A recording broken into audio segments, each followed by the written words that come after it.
You follow the script, stable job, steady path, maybe even a little applause. But why does it still feel empty? Like you ticked all the boxes and it still missed the point. Hey, it's Jim, and you're listening to The Self Designed Path, a podcast for people navigating identity shifts, reinvention, and the quiet art of building a life that actually fits. Today's episode is for those of us who have done everything right. So you followed the path, got the stable job, the apartment, the car, you made people proud. And still, deep down, you feel lost. And you ask yourself, why doesn't this feel like enough? Why am I still so uncertain, even after all this effort? So let's slow it down. Let's talk about what that confusion and emptiness really mean and what they're trying to tell you. So, in this episode, I'll walk you through three psychological tools or frameworks and some personal stories to help you make sense of that lingering discomfort.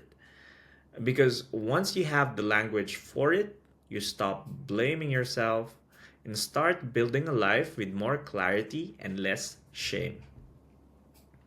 All right, so let's focus first on that feeling that you can't explain. So let's start with that feeling of confusion. So it's the one type that, not the kind that knocks you over, but the kind that lingers, like background noise that never quite fades. And it doesn't scream, it whispers question like, is this really it? Am I who I am, or just who I trained myself to be? If that is you, you're not alone. And more importantly, there's nothing wrong with you. This kind of internal questioning is actually a signal and not a problem. In a moment, I'll share a personal story and three tools that helped me understand what was going on. But first, here's the truth. Even if your life looks good, your nervous system will speak up if it's out of sync with who you are becoming. And that confusion, it's not here to destroy your life. It's here to redirect it. So, a story about when I made it and still felt lost. A few years ago, I landed what looked like a dream job, a manager level position at a global company, high salary, stability, prestige. I remember my parents' pride. They even got interviewed as part of the process, and the recruiters made them sure they knew just how prestigious the company was. It was surreal. And for a while, I tried to be proud too. But the truth, every morning I put on the uniform. Not literal, but emotional. So I see this LinkedIn worthy version of me. Very polished, pleasant, perpetually in control. But inside, I felt like a character in a show I didn't audition for. I was clocking in, but I would say I wasn't really arriving. I felt disconnected from myself, from my work, even from joy. And the hardest part, it wasn't the disconnection, eh? It was that guilt. And I kept thinking, you worked hard for this. Why can't you just be grateful?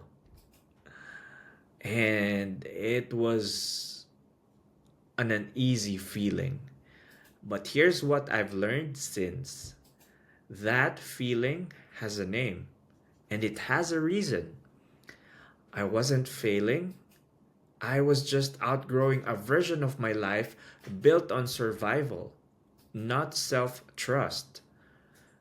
So, what helped me? I turned to therapy and journaling, and I've been journaling for over 5 years now.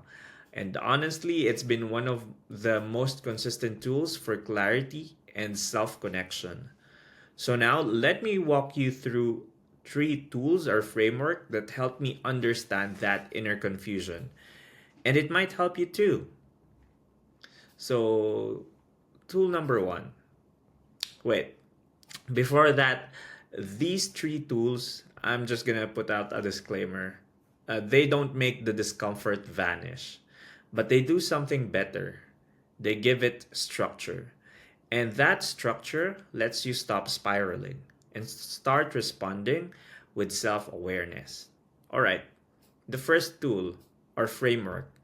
So, the framework of the inner split, the performer versus the true self.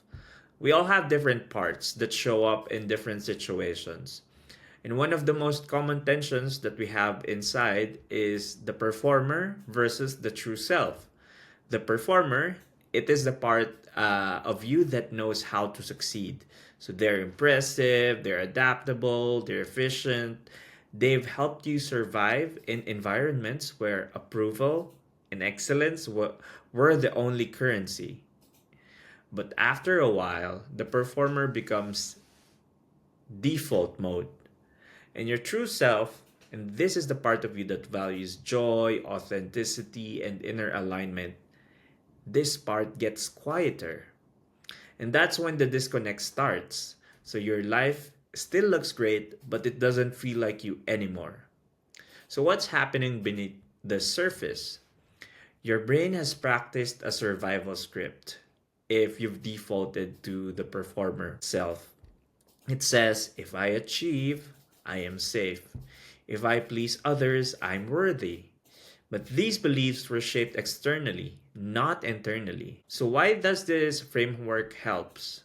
So this framework helps you recognize the cost of constant performing.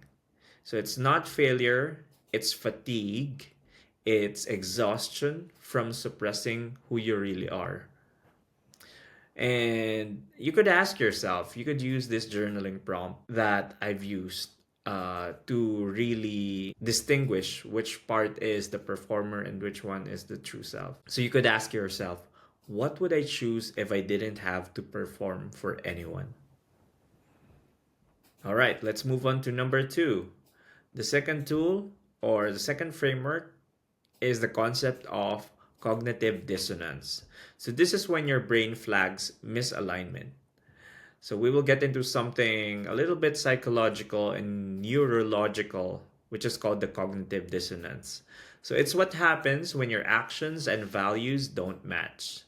And your brain, it can't reconcile the difference. So, some symptoms, you might feel it as chronic fatigue, low motivation, vague frustration, or that flatline feeling of meh, even after winning or achieving something that's worth celebrating. So, what's going on here? So, your limbic system, or your gut, as other people would say it, picks up on misalignment. So, you feel emotions like dread, guilt, or disinterest. Meanwhile, your prefrontal cortex, which is like the rational part of your brain, tries to justify why you should be happy. So this internal tug of war between your quote unquote gut and the rational part of your brain, so it could be like the intuition versus that logical part of the brain, they have this internal tug of war. And when this happens, it really drains you of your energy. So, knowing this concept helps because you realize it's not laziness. It's your nervous system resisting a life that no longer reflects what matters to you. So, another journaling prompt that you could use for this is you could try asking, where in my life am I showing up in ways that don't reflect my current values? So, let me repeat that. Where in my life am I showing up in ways that don't reflect my current values? All right, let's move on to the third concept. So, this one is called the false path trap. It's when you have this question inside your mind where you ask, like, oh, you're good at the game, but is it your game? This one is a bit sneaky. It's when you're walking a path that you're good at, but no longer choose. You followed what made sense, so a degree, a job, a lifestyle, but at some point you stopped and realized, I'm succeeding at something I'm not even sure I want anymore. So, what's going on here? So, your brain is wired to chase what's rewarded: money, status, certainty. But as your identity matures, those old metrics stop feeling meaningful, and your inner compass starts pointing somewhere new. So, why does knowing this concept helps? When you know this, it reframes confusion as a signal for change or reinvention. So you don't have to destroy your old path. You don't have to quit your job. You don't have to leave stuff or things behind. You just need to ask if it still belongs to you. A journaling prompt you could use for this is, if I weren't so good at this, would I still choose it? All right. So these are the three tools or concept that has helped me address and unpack this emptiness, this confusion. To recap, the three tools or concept that help me make sense this confusion and emptiness were: number one, the performer versus true self split. So recognizing when you're over identifying yourself with external roles, with people pleasing, or if you're actually following what's true to you, what's true inside you. Number two, cognitive dissonance. This is our brain's warning system for values misalignment. Number three, the false path trap. Waking up from a life you didn't consciously choose. So it's time to ask these questions. Each one of them gives you a language that gives you power, power to shift and not to shame, power to ask new questions instead of performing the old answers. What can we do with all these three concepts or tools? How do you turn that fog into something useful or to have mental clarity? More reflection prompts for me that have helped me get unstuck. Number one is what you could ask yourself: what does success mean to the part of me that no longer wants to perform? You're asking your true self, you're asking, part of this prompt is asking what are your personal values. So it gets deeper on who you are. Okay, second journaling prompt. Where am I still seeking approval instead of truth? So again, it's all about asking yourself, no? Number three, if I could disappoint others but be proud of myself, what would I do next? You have to get your hands dirty by putting it out through journaling or writing it out. And what I can tell you is that you don't need perfect answers for this prompts, for these questions that you would ask yourself. You just let the questions sit with you. And you could let them walk with you on your commute. You could let them breathe inside your journal, and you could just brain dump. It doesn't have to be perfect. You just have to be honest with yourself. And these questions let you interrupt your autopilot in the best way. And it helps because reflection is how we shift from reaction mode to authorship mode. And that's how the path starts becoming your own. That's how you forge your own path. That's it. And if you're feeling lost, even when everything looks right, remember that there's nothing wrong with you. You're not broken. You are just waking up. The life that got you here might have been built on survival, approval, achievement, momentum. But the next chapter, that one can be designed with intention. And that one can feel like yours because you built it. And hey, if this episode gave you something, a phrase, a tool, a concept, a sense of relief, I'd love to hear about it. So DM me, reply to the newsletter, or share it with someone who's quietly asking the same question. Let's do this figuring it out thing together. Thanks for listening, for questioning, for walking your self designed path, even if you're still figuring it out.